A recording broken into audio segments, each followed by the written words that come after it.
Habari za wakati huu ndugu wa Tanzania. Niliosimama hapa mbele yenu ni Marcelino Samuel, ni sehemu ya Chaso kutoka mkoa wa Dodoma. Hapa karibuni siku ya nyuma tumemsikia katibu mwenezi wa Chama cha Mapinduzi ndugu Kenan Kiongosi akizungumzia juu ya tuhuma kwa chama chetu na viongozi kwenye chama chetu. Nimesimama hapa kuzungumza juu ya swala zima la Mheshimiwa Lema, Godbless Lema, kuambiwa kwamba anapokea kiasi cha fedha ili kuleta vurugu katika taifa letu.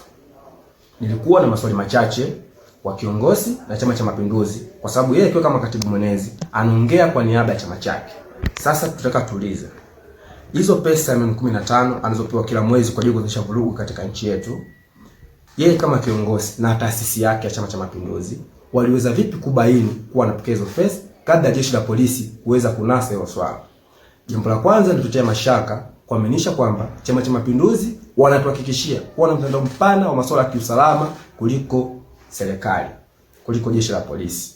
Hali hii inatupelekea wasiwasi kuwa masuala yetu ya kiusalama yanasimamiwa na watu kadhaa na nje ya jeshi la polisi. Swala la pili, na kama ni kweli anapatiwa hizo pesa milioni 15 kwa ajili ya kuchafua, kuleta vurugu, kuleta fujo katika nchi yetu, kwa nini asizuiliwe kupokea hizo fedha katika akaunti zake? Na kwa nini hajafikishwa kwenye mahojiano vituo vya polisi mpaka sasa na jeshi la polisi, na yeye kiongozi ndio azungumze na baada ya kuzungumza jeshi la polisi?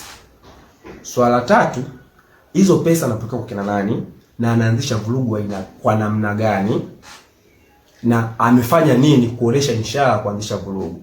Kama aina ya shughuli anazozifanya, anatembea na chama kudai masuala kama yafuatayo: katiba mpya, Tundu Lissu, na hivi vitu vyote ni muhimu kwa taifa letu ili tuweze kulijenga na ukombozi wa nchi yetu. Hoja namba 4. Uthibitisho kwamba hoja hii si ya kisiasa bali hoja hii ina maslahi mapana kwa umma. Kwa sababu unapozungumza chama fulani kinataka kufanya vurugu katika taifa, chama hiko unakekea mazingira ya taifa kwa wananchi, na chama kinafanya kazi na wananchi kuleta mabadiliko katika nchi hiyo. Swala la kusema anataka kuleta vurugu, hoja hii hiyo ina mashiko kwa wananchi na sio hoja kuchafua chama cha kisiasa ili kuendelea mazingira mapana kama chama tawala waendelee kutawala vibaya na hovi kama vile sasa. Hoja namba 5. Je, taarifa hizi zimefika jeshi la polisi?